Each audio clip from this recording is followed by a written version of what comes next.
Bonjour chères femmes et bienvenue à l'Académie M. Croix-Soi où à chaque semaine, j'ai le privilège énorme de recevoir des femmes tout à fait magnifiques, des femmes vraiment inspirantes qui ont développé dans leur vie les trois piliers d'une vie comblée. Donc le M. Croix-Soi qui signifie « Aime la femme que tu es, crois en toi ». Sois celle que tu veux réellement être. Alors aujourd'hui, je poursuis ma route, toujours sur la même force, la même intensité. Je reçois une femme tout à fait extraordinaire et j'ai nommé France Gauthier.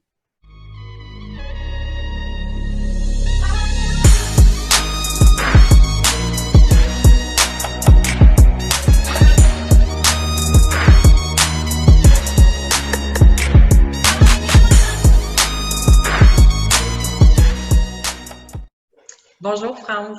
Bonjour Valérie, merci de l'invitation.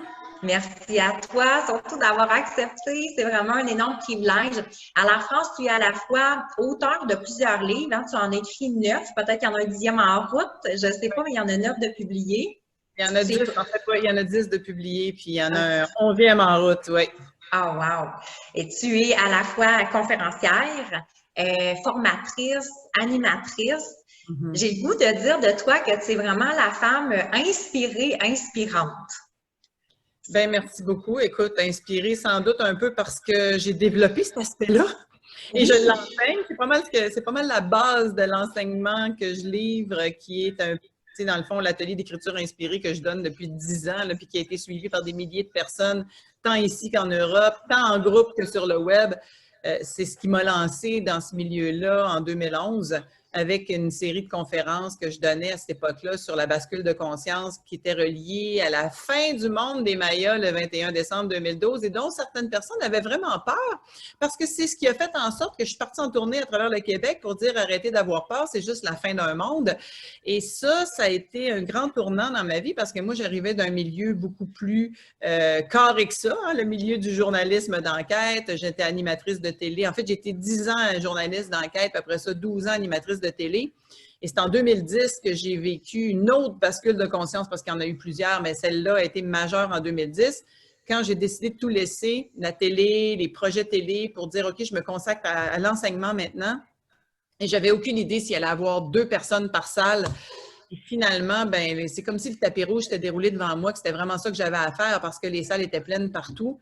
Et j'ai d'abord monté ce premier atelier-là d'écriture inspirée, puis les autres ont suivi. Puis bon, finalement, ça fait 10 ans, depuis ce temps-là, ça fait 10 ans. J'ai commencé à l'automne 2010 à donner des conférences devant des grands groupes, à enseigner en 2011. Fait qu'on peut dire que ça va faire bientôt 10 ans. Et j'ai vu le Québec, j'ai vu le monde se transformer depuis 10 ans parce qu'il y a vraiment un éveil de conscience qui est en train de gagner la planète. Évidemment, c'est morceau par petit bout, comme disaient les cyniques, là, mais c'est quand même de façon exponentielle parce que depuis 2010, il y a eu une autre vague et la deuxième vague est arrivée en 2018 et je suis vraiment sur le terrain depuis plusieurs années, là. Je peux te dire que il y a des gens qui s'éveillent aujourd'hui qu'on n'aurait pas pensé qu'ils allaient s'éveiller. Et quand je parle d'éveil, on pourrait peut-être expliquer c'est quoi l'éveil d'une certaine façon, parce que pour moi, l'éveil, c'est un changement d'état. C'est de passer d'une situation où est-ce qu'on pourrait dire endormi à une situation où on est réveillé à quelque chose de nouveau dans notre vie. Et l'éveil, présentement, passe par la reprise de pouvoir. Alors, les gens, c'est comme si on est passé d'une ère où on était victime de la vie, où là, on est en train de devenir le créateur de notre vie et conscient d'être le créateur, donc conscient qu'on ne peut plus se victimiser puis se mettre en position de victimite aiguë, en fait, pour dire, OK, moi, je peux changer la donne parce que je suis le maître de ma vie. Et ça, c'est quelque chose de nouveau. C'est ça l'éveil de conscience. C'est qu'on n'est plus dans une ère de revendication que c'est toujours la faute de l'autre, mais plus dans une ère de repli sur soi pour dire, OK, comment j'ai créé ça, puis comment je peux changer la donne. Et c'est ça pour moi l'éveil majeur qu'on est en train de vivre. On pourrait parler de spiritualité aussi en parallèle, mais ça va ensemble d'une certaine façon, parce que quand on s'éveille à notre pouvoir, on s'éveille aussi à une force intérieure. Et cette force intérieure-là, si on prend le temps d'écouter tout ça, ben c'est ça, avoir une vie spirituelle, c'est d'être à l'écoute de notre puissance intérieure, de notre divinité, si on veut l'appeler comme ça, et de suivre le chemin que ça nous indique. Et c'est un peu ça que moi, j'ai mis de l'avant et que j'ai décidé d'enseigner. C'est comme, si on est capable d'écouter l'inspiration, d'écouter les sensations à l'intérieur de nous qu'on pourrait relier à l'intuition, puis l'inspiration plus et les perceptions plus à une forme, je te dirais que ça, si on veut les diviser, là, inspiration, perception, c'est beaucoup relié au principe masculin à l'intérieur de chacun de nous, puis les sensations, c'est plus relié au principe féminin. Et c'est pour ça qu'on a appelé l'intuition féminine, parce que c'est plus relié aux sensations dans le corps qui sont plus perceptives, en tout cas plus perceptibles chez les femmes, alors que les hommes sont plus dans ce qu'on appellerait des visionnaires. Mais pourquoi visionnaires? Parce qu'ils sont inspirés. T'sais. Mais si on va puiser dans nos deux principes à l'intérieur de chacun de nous, on a autant le principe masculin que le principe féminin, ce qui fait que quand ça, c'est équilibré, harmonisé, on est tout aussi inspiré et perceptif qu'on peut être intuitif et sensitif. Merci de dire que je suis inspirée, mais je l'ai travaillé, c'est comme si j'ai appris à l'écouter, puis je l'enseigne et on est tous inspirés. Oui, effectivement, ça se développe vraiment. Et si on regarde l'élément déclencheur, parce que moi, sans savoir, hein, j'ai eu la chance, j'ai eu le bonheur d'assister à ce que tu appelles ton expérience transcendante, qui était en 2002, alors que tu étais à Claire-Lamarche. Tu étais recherchiste à ce moment-là à Claire-Lamarche. Donc, tu avais fait l'entrevue de Marjolaine Caron. Et moi, j'étais une fan de Claire-Lamarche. Et j'ai été une cliente de Marjolaine Caron. Donc, pour moi, France Gauthier, c'est comme si le point culminant, c'était ça. Et dans le fond, dans les entrevues, c'est ce que tu nommes aussi. Donc, ça a été quoi? Attends, là, rappelle-moi, toi, tu étais dans la salle quand j'ai enregistré l'émission? Moi, j'étais dans la, j'écoutais l'émission, mais j'avais été vraiment captée par cette émission-là et j'avais réussi à rejoindre Marjolaine Caron par la suite. Donc, moi, j'allais avec... Oui, comme des milliers d'autres, hein, parce que quand on a fait cette émission-là, TVA a tremblé. On a eu 4 ou 5 000 appels dans les jours qui ont suivi pour Marjolaine Caron, pour avoir le numéro de téléphone de Marjolaine. Moi, ma vie a basculé là alors que je ne m'attendais pas à ça du tout. J'avais essayé d'ailleurs de me résister. Je ne voulais pas aller faire cette émission-là parce que je sentais bien que ce n'était pas bon pour mon image de journaliste d'enquête. Et Claire a eu une petite twist à la Claire-Lamarche que seule elle est capable d'avoir, qu'elle m'a dit « Mais là, France, c'est pas grave, viens pas faire ta journaliste, viens juste témoigner de ton expérience. » Et finalement, je me suis retrouvée là, comme chroniqueuse. En fait, j'étais chroniqueuse, tu sais, je venais de lâcher ma vie de journaliste, puis j'étais chroniqueuse sur quelques émissions, dont Claire-Lamarche, puis je faisais aussi des fois des dossiers de recherche. Mais là, j'étais carrément chroniqueuse. Il m'avait envoyé tester les facultés de cette femme-là en me disant « Toi, tu es une journaliste d'enquête, tu vas savoir si c'est un charlatan, tu sais. » Et moi, je m'en allais là, les deux bras croisés, en me disant « Impressionnez-moi, madame », puis elle m'a reviré comme une crêpe, puis ça a changé ma vie. Ce qui fait qu'effectivement, ça a été marquant pour beaucoup de gens, parce que tu me comptes ça, là, il y a tellement de monde qui m'en ont parlé après. Oui. Et ça a été dur pour Marjolaine, parce que les gens arrivaient là en disant « Moi, je veux vivre ce que France Gauthier a vécu. » Et c'est pas toujours, tu sais, c'est pas une science exacte, là, puis c'est pas quand le défunt, entre guillemets, ou en tout cas l'énergie de la personne décédée se présente, c'est pas toujours aussi clair que ça l'a été avec mon père, ce qui fait que ça a été difficile à gérer, mais ça a été aussi comme une espèce de, je te dirais, une espèce de crack dans l'inconscient collectif, là. Ça a ouvert une porte. Et par la suite, moi, c'est après cette émission-là que le tapis rouge s'est déroulé. Le premier livre m'est arrivé en vision 2 ans plus tard. Okay. J'ai eu une vision très claire. Ça m'a réveillée à 4 heures du matin. On m'a montré la couverture du livre, puis on m'a dit, puis écoute, tout mon corps là, a vibré. C'était hallucinant. Là. La première fois que je vivais ça. Puis j'ai dit, OK, c'est beau, je vais vous l'écrire. Tu sais, je disais à mon père en riant, moi, te l'écrire, après ça, tu me lâches les baskets. Bon, ben, pour résumer l'histoire, pour ceux qui ne l'ont pas su, c'est que j'avais eu un contact avec mon père décédé quand j'avais 14 ans. Ce qui a donné ce livre-là, On ne meurt pas, qui raconte l'histoire et toutes les synchronicités qui m'ont amené à faire cette émission-là et à créer cette espèce d'onde de choc dans l'inconscient populaire à travers Claire-Lamarche pour dire, bien, si la journaliste d'enquête France Gauthier croit à la vie après la mort, ça doit être parce qu'il y a quelque chose là. Et On ne meurt pas est sorti 2 ans plus tard. J'en ai vendu 50 000 copies, donc tu peux multiplier par X des gens qui l'ont lu. Oui. Et ça a été une espèce de porte d'entrée pour moi de dire, ben OK, tu continues dans ce sens-là parce que là, ça vient d'ouvrir la boîte de Pandore. Il faut que tu poses des questions, il faut que tu ailles voir, il faut que tu ailles au fond des choses. Et là, on est 10 ans plus tard, on est 10 ans, écoute, ça c'était en 2002, on est 18 ans plus tard, et je peux te dire que, my God, plus j'en sais, plus je vois bien que je sais rien, comme disait Jean Gabin, qu'il l'avait pris d'un autre anyway, mais c'est pas grave. Au moins, on est sur le chemin, on pose des questions, on découvre quelques petites vérités pour soi en chemin qui nous aident à être un meilleur être humain, puis dans le fond, c'est juste ça le but, là. Effectivement, c'est vraiment magnifique ce parcours-là, dans le fond, que tu as marché jusqu'à maintenant et que tu continues à marcher aussi. Ouais. Et si on regarde plus spécifiquement par rapport aux 3 piliers, donc on va prendre notre premier pilier qui est l'amour de soi. Donc, toi, tu as étudié l'amour, on peut dire un peu sur toutes les facettes parce que tu as même écrit un livre, C'est quoi l'amour? Ouais. Donc, qui est en lien aussi par rapport aux relations amoureuses. Mais dans le fond, qui a fait comme un retour par rapport à toi-même sur l'amour de soi à travers ça.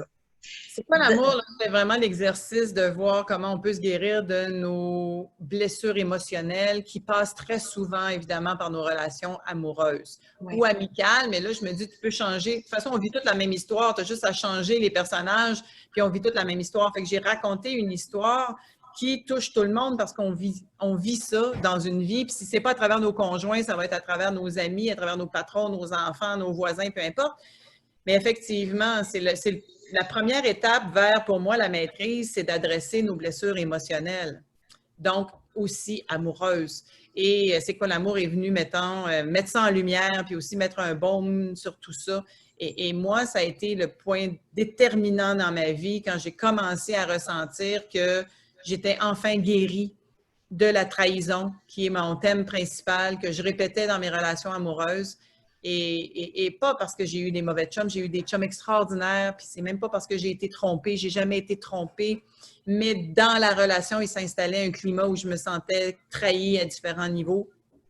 Et ça venait de la blessure originelle qui s'est imprégnée en moi quand mon père s'est suicidé quand j'avais 14 ans.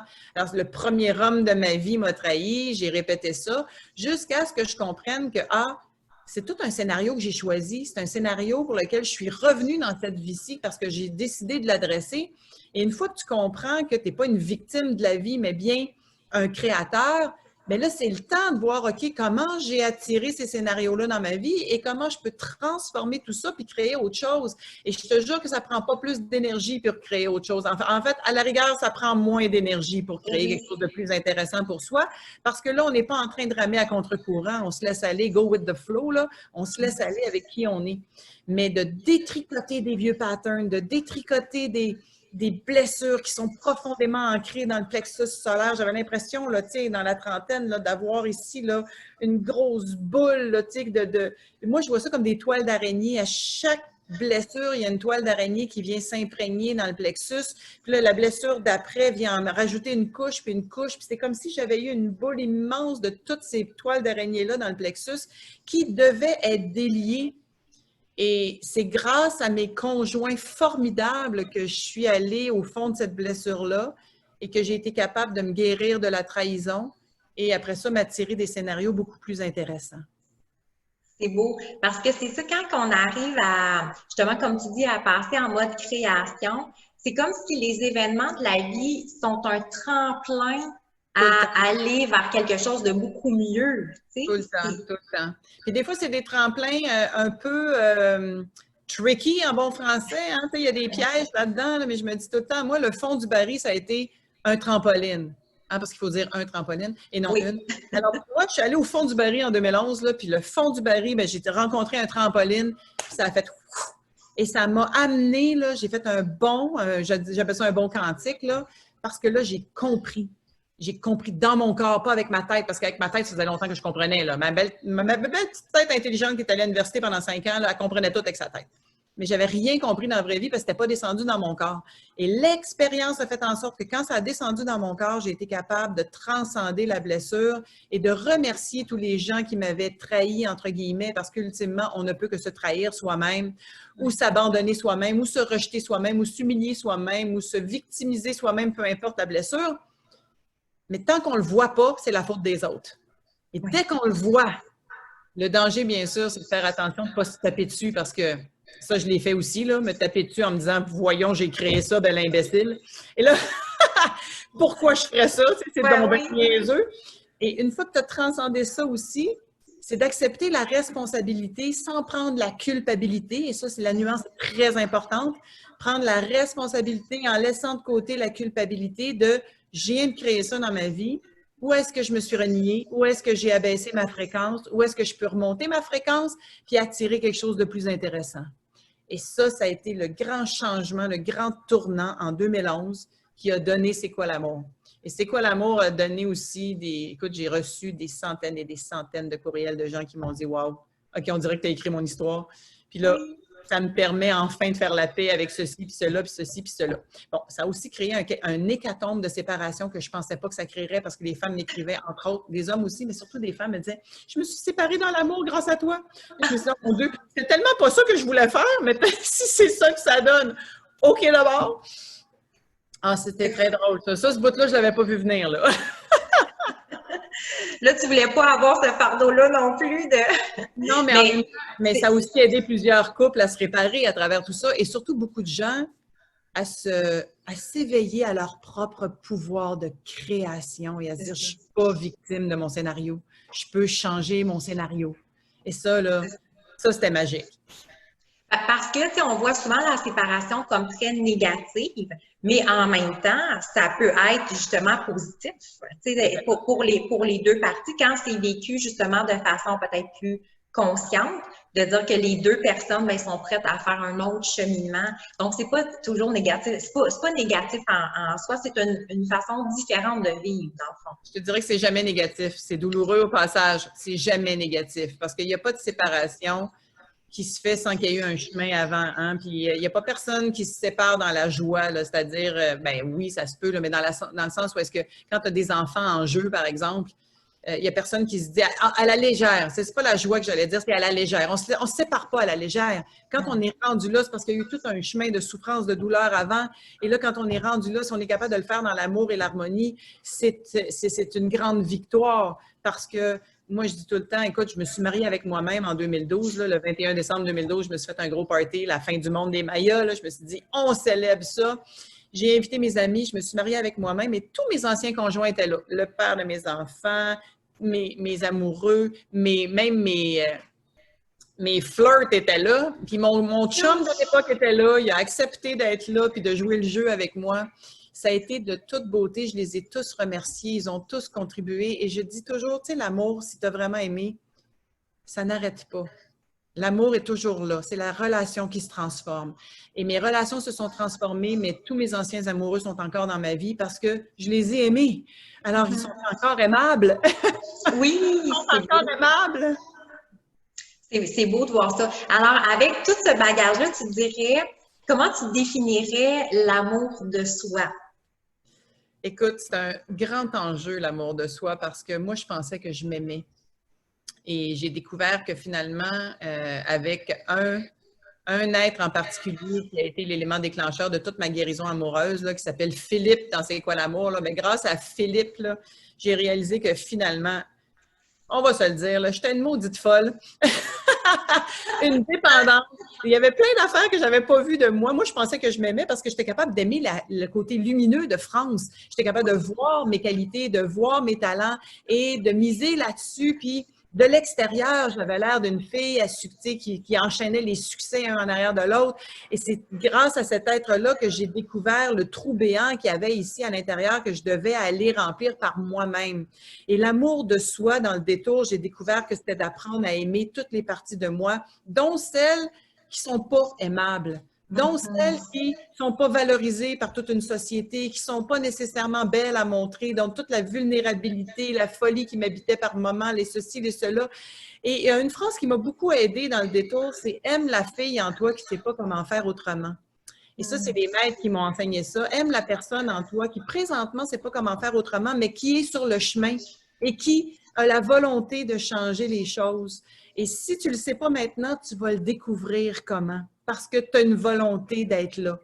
Fait que j'ai appris à aimer la fille, et là, ça m'émeut de te dire ça, là. J'ai appris à aimer la fille qui ne savait pas comment faire autrement à certaines périodes et qui a trouvé les moyens éventuellement.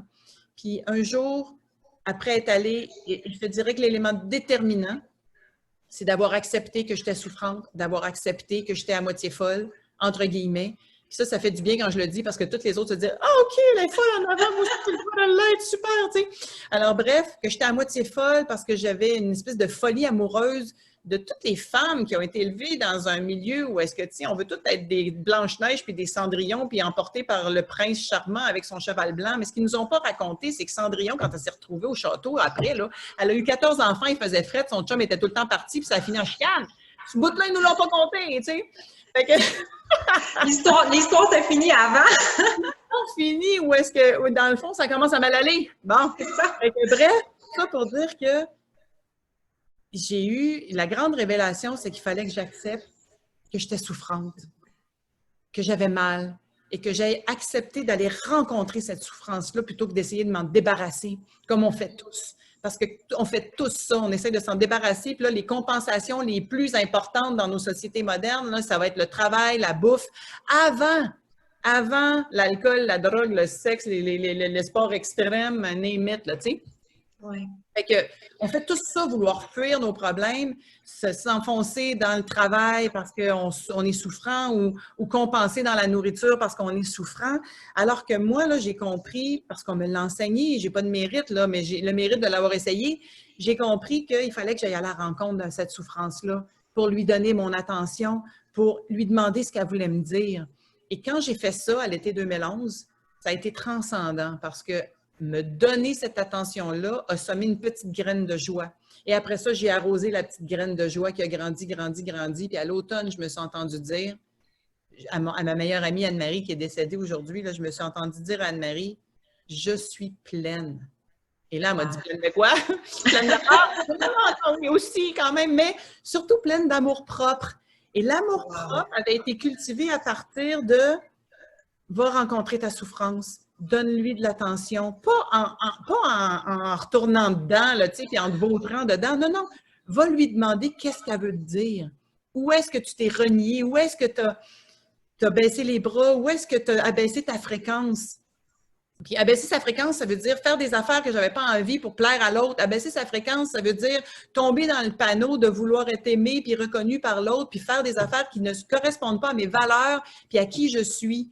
Et quand j'ai compris ça, puis c'est ça qui s'était passé, là, je voulais plaire à Philippe là, en question, puis j'ai abaissé ma fréquence en faisant des affaires qui ne me ressemblent pas. Et là, je me suis perdue là-dedans. Je suis devenue moins intéressante. Et le running gag à travers ça, c'est que, évidemment, il est parti avec une autre voisine. Et moi, ça a été le plus beau cadeau qu'il pouvait me faire parce que ça m'a forcé à aller rencontrer ma souffrance, à comprendre pourquoi j'étais allée là, à comprendre comment j'avais abaissé ma vibration et aussi comment la rehausser, remonter, entre autres en reconnaissant mes talents, en recommençant à enseigner, en donnant le meilleur de moi, mais aussi en apprenant à aimer tout ce qu'il y avait autour de moi, la nature, tout ce qui ne m'avait pas blessée, puis éventuellement les gens aussi qui m'avaient blessée là-dedans. Et quand ça a été fait, le pardon était réel, eh bien, j'ai vécu une espèce de, tu sais, d'envolée, de me dire « Ah, c'est fini. Je ne serai plus jamais en peine d'amour. Je ne serai plus jamais en peine de moi. » Et j'ai eu d'autres épreuves depuis ce temps-là. Là. C'est pas vrai qu'il n'y en a pas eu d'autres, puis j'en ai eu des challenges puis des défis. Mais je sais hors de tout doute que je ne serai plus jamais en peine d'amour parce que c'est quoi être en peine d'amour? C'est être en manque de l'autre. Puis le manque de l'autre vient du fait qu'on est en manque de soi. Et le fait de se sentir pleine, j'avais plus besoin que l'autre vienne me remplir. Ce qui fait que... C'est ça. Alors, j'ai eu 2 relations très significatives par la suite qui m'ont permis de voir que, ah, OK, je suis guérie.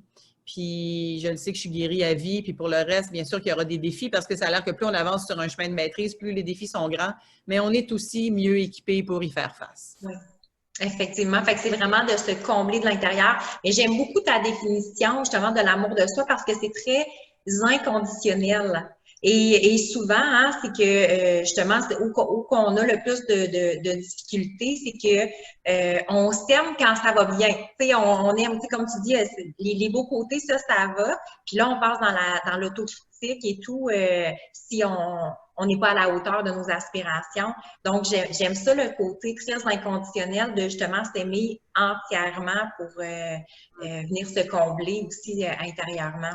nos failles, notre vulnérabilité. Je dirais même pas nos faiblesses, parce que c'est quoi des faiblesses? C'est pas des faiblesses, mais bien sûr qu'on a toutes des failles, là, parce qu'on a été élevés dans des sociétés conditionnées. Nos parents ont fait du meilleur qu'ils pouvaient, mais en même temps, on a tous été brisés quelque part dans l'enfance puis dans l'adolescence. Et on est en réparation pendant une partie de notre vie, puis pendant plusieurs vies, si on n'en prend pas conscience dans celle-ci. Ce qui fait que c'est d'apprendre à aimer cette partie-là qui a été blessée, puis lui donner l'amour dont elle a besoin, cette partie-là, justement pour se réparer, se guérir, puis transcender. C'est beau. Si on parle du deuxième pilier qui est de croire en soi, toi, tu dis de par ton éducation avec ton père, tu as eu comme cette confiance-là, tu as eu le bagage de la confiance. Fait que ça, c'était quelque chose... J'ai entendu dire ça, hein? Oui, c'est ça. Donc, ça, c'était quand même assez bien établi. Pour toi, même à la limite, tu disais que tu en avais peut-être un petit peu trop. Oui, oui. Tu sais, le complexe de supériorité, c'est pas mal la même affaire que le complexe d'infériorité, mais à l'autre spectre. Alors, moi, j'avais un petit complexe de supériorité quand j'étais jeune. J'étais vraiment hot. Je me trouvais vraiment hot, tu comprends? Mais ça venait de mon éducation beaucoup. Parce que mon père nous voyait comme les 8e merveilles du monde. Il nous a tellement mis sur un piédestal, c'était de toute beauté. Alors, ça a été plus facile de revenir au centre, peut-être, de passer du complexe de supériorité à revenir au centre que l'inverse, j'en sais rien. Par contre, je sais que c'est la même blessure, c'est la même, en fait, c'est la même maladie, si on veut l'appeler de même, là. Mais il faut revenir au centre de toute façon, qu'on se sente inférieur ou supérieur, on a tous à revenir quelque part dans un équilibre de se sentir simplement adéquat puis à sa place. Et moi, quand j'étais jeune, mon running gag, c'était « maudit que je m'aime », tu sais. C'est vrai. Et je m'aimais pas tant que ça, finalement. Je l'ai réalisé beaucoup plus tard, je m'aimais pas tant que ça pantoute. Mais c'était comme quelque chose que j'entretenais en pensant que j'étais supérieure aux autres. Fouille-moi pourquoi, là. Mais à un moment donné, j'ai réalisé que ça me blessait profondément aussi. Et j'ai eu beaucoup de tapes au visage, là, tu sais, j'appelle ça mes tapes sur la gueule. J'en ai eu beaucoup de tapes sur la gueule pour me ramener au centre. Ça a été souffrant, ça aussi, par moments.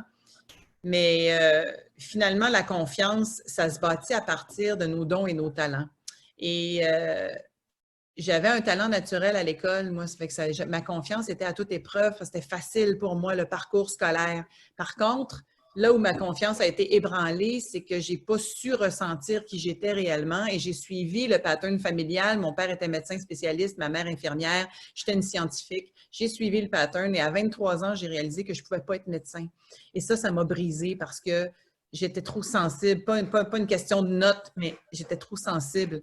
Et là, il a fallu que je refasse un petit, en fait, une petite évaluation de ce que j'avais comme talent naturel. Et je me suis posé une seule question, là. Qu'est-ce que tu aimes faire, France? Dans quoi tu es bonne naturellement? Et ça a monté naturellement, ça a monté tout seul, là. C'est, tu as une grande gueule, commencer, puis tu sais écrire. Et là, j'ai décidé d'être journaliste parce que je savais pas que j'allais faire le métier que je fais aujourd'hui. Mais c'était nécessaire le chemin pour y arriver parce que le métier que je fais aujourd'hui n'existait pas de toute façon. Il a fallu l'inventer. Fait que dans le parcours, avant de faire ça, j'ai fait ce que je devais faire, qui était de communiquer, aller me chercher de l'expérience, aller me chercher une forme de crédibilité. Et quand est arrivé le temps d'enseigner ce que j'enseigne aujourd'hui, la crédibilité de la journaliste d'enquête a servi quand même dans le parcours. Fait que je te dirais que l'amour de soi, ou en tout cas de se faire confiance, on est dans l'amour de soi aussi parce que c'est le prolongement, là, la confiance. La confiance en soi, c'est d'aller découvrir qui on est, quels sont nos talents naturels, quels sont nos dons naturels, puis après ça, miser dessus. Et ça s'est passé à partir de l'âge de 23 ans où j'ai commencé à miser sur mes talents naturels d'animatrice, de communicatrice, qui sont vraiment, c'est mon essence. Mon essence, c'est d'être une animatrice dans le sens de anima, animus. Je raconte ça dans un atelier que je vais relancer à l'automne qui s'appelle le mandat de vie. Là. Je relance ça au mois d'août. Alors, l'anima animus, là, c'est dans le sens des principes masculins et féminins, anima féminin, animus masculin. Et c'est des principes qui nous animent. Et moi, ma job, c'est d'animer la vie chez les autres. C'est ça l'animatrice en moi. Et ça, je m'en suis rendu compte que je le faisais à la télé naturellement, mais quand je me suis mis à enseigner devant des groupes, là, je voyais dans les yeux des gens à quel point ils étaient allumés et animés. Puis là, je me suis dit, ah, OK, c'est ça ma job, moi. C'est ça que j'ai à faire. Excellent. Alors, j'ai continué à le faire et la confiance a décuplé à partir du moment, mais pas une confiance surfaite de je suis donc bien hot parce que je passe à la TV. C'était ça quand j'étais jeune, là, tu sais. Mais une confiance à toute épreuve de savoir que quand je suis dans mon axe, je suis indéstabilisable. Et je me suis retrouvée devant des journalistes à défendre ce que je fais comme métier à plusieurs reprises, à la télé, à la radio, dans les journaux. Et il n'y en a jamais un qui a été capable de me déstabiliser simplement parce que j'étais dans mon axe. Pas parce que je suis plus fine qu'un autre, mais parce que je venais de reconnaître c'était quoi mon talent naturel, qu'est-ce que j'avais à faire, j'étais dans mon mandat de vie. Et ça, c'est une puissance intérieure qui fait qu'on est indéstabilisable. Là, je dis tout le temps la blague, si tu me sors de ce rôle-là à côté, puis là, tu me dis que je suis laide puis que j'ai un bouton d'en face, je vais me mettre à pleurer. Mais tant et aussi longtemps que je suis dans mon axe, à savoir qui je suis, à savoir ce que j'ai à faire et à le faire, là, il y a une confiance à toute épreuve. Et je me souviens à un moment donné d'une entrevue que je donnais à Richard Martineau à la radio. Et il essayait de me mettre en boîte, là, tu sais, puis à un moment donné, tu sais, je le nourrissais, puis je m'amusais avec ça, puis à un moment donné, j'ai juste dit, ben tu sais, Martineau, toi, là, tu peux revenir dans une autre vie pour évoluer si tu veux, c'est pas grave, là, tu peux rester crank dans cette vie-ci si ça te tente, là. Et là, il est parti à rire, puis il a dit, OK, on va passer à d'autres choses. Fait que bref, tu sais, j'étais un peu baveuse aussi, là, au début, parce qu'on m'en essayait toujours de me mettre en boîte, mais ça marchait pas. Ça marchait pas parce que j'étais dans cette confiance-là, d'être dans mon talent naturel à moi. Tu sais, tu m'avais dit, mettons, j'avais décidé de devenir médecin, probablement que je n'aurais pas été dans mon talent naturel. Puis là, j'aurais cassé. C'est sûr que j'aurais fait une dépression, là. C'est comme si tu étais vraiment, dans le fond, tu vivais tellement en cohérence avec tes valeurs profondes. Mais avec qui je suis, l'animatrice en moi. C'est ça qui a bâti la confiance. Et là, je l'ai compris, ça, puis je me suis mis à enseigner, puis j'ai un atelier qui roule depuis 5 ans, le mandat de vie, où je transmets tout ça, où j'aide les gens à se découvrir dans leur talent, dans leur don, pour être qu'ils soient dans leur axe à eux autres. Puis quand tu es à la verticale comme ça, dans ta vie à toi, il n'y a plus rien pour déranger, à part que peut-être qu'il y a des conditionnements qui peuvent embarquer une fois de temps en temps, puis là, bon, tu vas douter, là. Mais tant que tu es dans tes dons et tes talents, tu es à la bonne place. Puis qu'est-ce qui t'a permis de croire suffisamment en toi pour faire le grand saut? Parce que c'était quand même un grand saut là, de passer de journalisme à la conférencière, à l'animatrice parce que là, c'est tout le monde, comme on dit, intangible. Alors, c'était quoi comme cette force-là intérieure qui te dit, écoute, moi, je crois assez en moi, à mes capacités, je me lance? Écoute, je pense que ça prenait, 1, du courage, 2, un petit peu d'inconscience. Parce que si j'avais tout su ce qui s'en venait, je ne suis pas sûre que je l'aurais fait. Mais j'ai eu le courage et l'élan qui était plus fort que tout. D'abord, en écrivant « On ne meurt pas » parce que la vision était tellement claire que je ne pouvais pas passer à côté. Et quand je l'ai écrit d'un jet. J'ai demandé à mon amoureux de l'époque, le père de mes enfants, de me donner un break de 6 mois, que j'avais quelque chose à faire. Il a dit oui, parfait. J'ai arrêté de travailler parce que je venais de perdre un contrat. Puis au lieu d'essayer de m'en chercher un autre, j'ai pris la fenêtre puis j'ai écrit « On ne meurt pas » d'un jet. Et il a été publié instantanément. Je l'ai offert à 2 maisons d'édition, puis en 2 jours, les 2 voulaient publier. Fait que ça a été une espèce de coup de bol. Es-tu là? Oui. Excuse-moi, je t'avais perdu en passant. Okay. C'était un coup de bol. Et ça, c'est comme, oui, il fallait avoir le courage d'écrire l'histoire. Il fallait avoir eu le courage d'être allé à Claire-Lamarche. Bon, mais en même temps, il fallait avoir le courage d'écrire l'histoire. Puis, quand ils m'ont dit, tu publies, là, on publie, j'ai eu 2 réactions. La première semaine, là, je suis devenue euphorique. Ça a fait comme, wow, je publie un premier livre, c'est donc bien extraordinaire. Puis là, je me trouvais formidable. La deuxième semaine, ça a fait, oh my God! Je vais me faire planter sur la place publique. Là, moi, je parle là-dedans de réincarnation. Je dis que mon fils est la réincarnation de mon père, qu'on survit au corps physique. Il n'y a rien que je dis pas, là, on ne meurt pas. Là, un premier livre quand même percutant. Là. Oui. Et là, je me suis mis à avoir la chienne. Et finalement, l'autre étape après, c'est affronter sa peur. Et on m'a demandé d'aller donner des entrevues, puis j'ai réalisé en donnant des entrevues que les gens étaient beaucoup plus fascinés qu'en réaction à ce que je disais. Bien sûr qu'il y a eu quelques réactions. Bien sûr qu'au début, j'ai été comme, moi je me dis, je suis comme une gratte là, qui ouvre le chemin. Là. J'ai ouvert le chemin pour plusieurs autres par la suite parce qu'on m'invitait constamment le président des sceptiques qui venait me confronter, puis finalement, ça se retournait contre lui. À la radio, là, il invitait le président des sceptiques, mettons, là, puis là, il ouvrait les lignes et le public était à 100% derrière France Gauthier, puis à 100% Wow. contre le sceptique. Ce qui fait que ça, moi, j'avais rien à faire. Ça se faisait tout seul. Alors, tu vois à quel point, à un moment donné, dans le fond, ça prenait une dose de courage, un peu d'inconscience, parce que je ne savais pas dans quoi je m'embarquais. Puis le reste s'est fait naturellement parce que j'étais à ma place. OK. C'est vraiment génial. Mais j'aimerais ça, c'est ça qu'on parle, justement, parce que tu dis, tu avais peur, dans le fond, du jugement des autres, de la critique des autres, parce que là, effectivement, que tu amènes un sujet pour qui encore beaucoup de monde, c'est tabou, pour qui là, les gens sont En 2002, inconfortables. là, C'est surtout ça. en Et 2002. effectivement, et même encore aujourd'hui, tu sais, il en reste encore des sceptiques, mais c'est quoi que tu dis? Parce que, tu sais, ça, je me rends compte que c'est quelque chose qui freine beaucoup les femmes, la peur du jugement des autres, le regard que les autres vont poser sur elles, ce qui fait que ça freine à les lancer dans l'inspiration qu'ils pourraient avoir. Ça serait quoi le conseil que tu donnerais justement pour dire de se défaire de ce fameux regard des autres? Bien, merci de me poser la question parce que ma ligne là-dessus, c'est que mon arme de construction massive, ça a été l'humour et ça l'est encore. J'ai abordé ce sujet-là avec détachement, avec légèreté, avec beaucoup d'humour, sans jamais me prendre au sérieux. Et ça a fait toute la différence parce que moi, j'avais rien à prouver, j'avais rien à vendre. Je racontais une histoire qui m'est arrivée. Tu peux pas m'enlever mon histoire. Tu peux me critiquer, tu peux juger, tu peux me traiter de folle, mais tu peux pas m'enlever mon histoire. Et écoute, j'ai eu toutes les critiques que tu peux imaginer. Là. Je me souviens d'un jeune qui m'a écrit sur mon mur Facebook à un moment donné, « Coudon, êtes-vous chef de secte ou juste complètement timbré? » Et j'ai répondu, « Bien, évidemment, juste complètement timbré. Merci de ton commentaire. » Et je me suis amusée avec ça parce que si je m'étais arrêtée à la critique, et je te dirais que c'est arrivé une fois où j'ai été ébranlée après un atelier d'écriture inspirée au tout début. Je pense que c'était le deuxième que je donnais. Et il y a une femme qui a demandé d'être remboursée avec son mari parce qu'elle disait que j'étais un charlatan, même si j'avais des grandes qualités d'animatrice qu'elle ne niait pas, que j'étais très certainement un imposteur, un charlatan. Et ça m'a ébranlée. Je suis allée rencontrer à l'intérieur de moi pourquoi j'étais ébranlée, parce que sur le coup, j'ai fait « Oh, ben c'est son problème ». Puis tout à coup, j'ai réalisé non, que j'étais ébranlée. Fait qu'il fallait que j'aille voir pourquoi. Et en écriture inspirée ou à travers, je me souviens plus de quelle façon là, que ça m'est venu, mais on m'a dit si tu t'attires ça, c'est parce qu'il y a encore une partie de toi qui pense que tu es un imposteur. Va guérir cette partie-là. Et ça s'est fait en 24 heures, puis c'est plus jamais arrivé. Il n'y a plus jamais personne qui m'a traité d'imposteur. Parce que j'avais adressé la chose. Parce que j'avais compris que si je m'attirais quelqu'un qui me traitait d'imposteur, c'est qu'il y a une partie de moi qui croyait ça encore.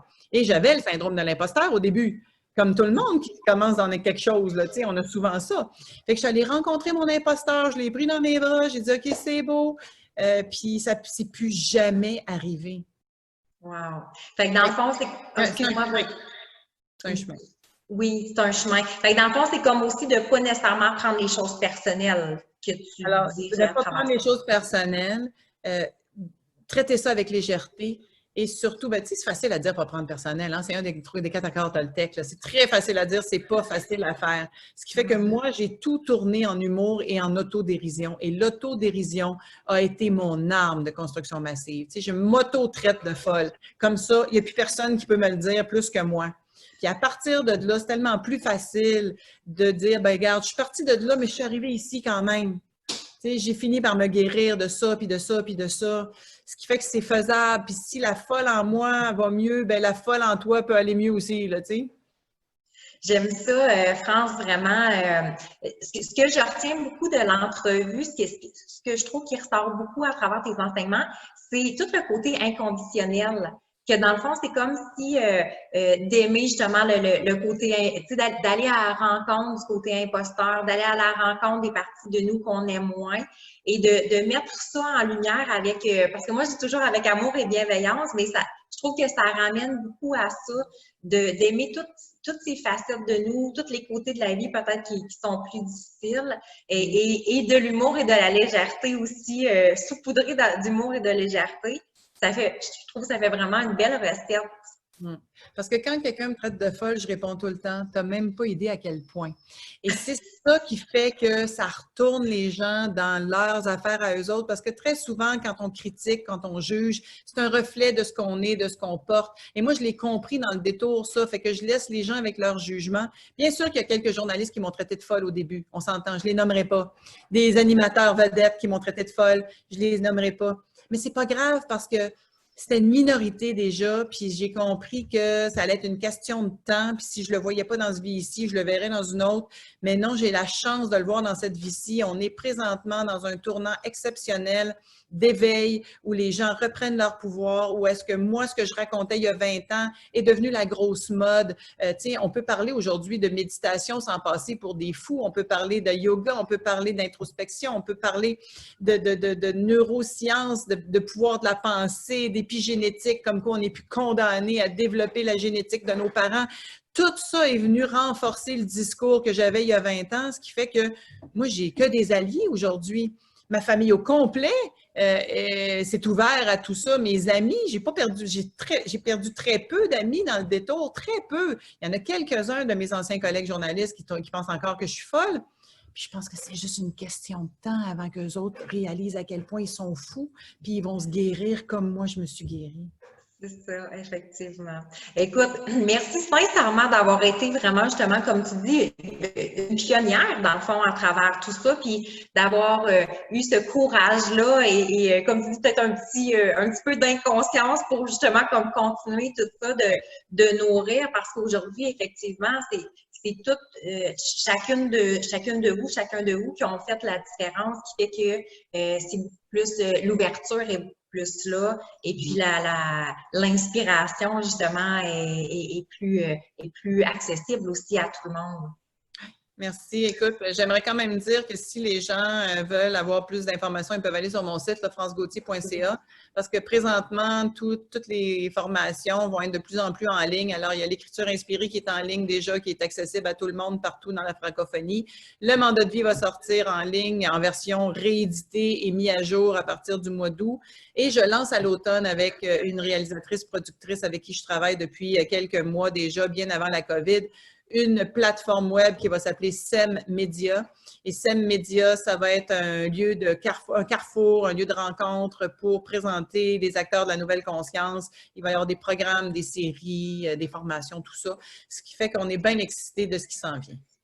C'est vraiment génial parce qu'effectivement, hein, plus que les gens unissent leurs forces et défrichent, parce qu'il y en a encore à faire, bien, plus grand que les gens vont rayonner. Moi, je me dis, plus qu'on s'unit, plus qu'on les gens vont pouvoir, on va être fort et ça sera un monde meilleur pour nous tous en même temps.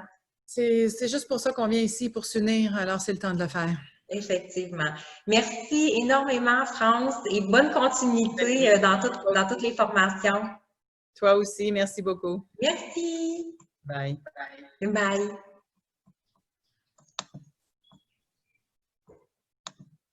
Je pense que...